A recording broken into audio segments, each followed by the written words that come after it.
here today in Flower Hill and Navan. I'm delighted to welcome my colleague, the Minister for Housing, Darragh O'Brien, into the county town, and in particular here to Flower Hill, which has benefited to the tune of nearly €8 million in new RDF funding in urban regeneration.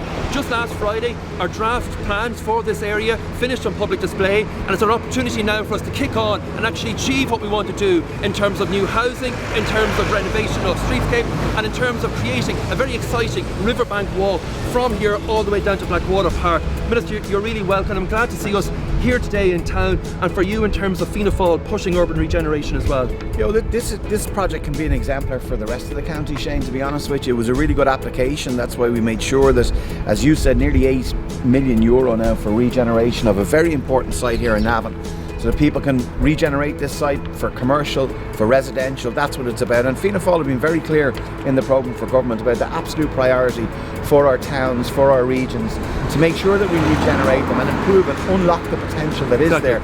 So this is real investment. We want to see this happen. It will. The public consultation just closed in Meath, I believe, just last Friday, which is great. And now the job of the Fianna Fáil team, which they will be doing, led by Senator Shane Cassells and the councillors here in Meath, is to drive this regeneration on forward, and they absolutely have my full support to do so. Thanks very much, Minister.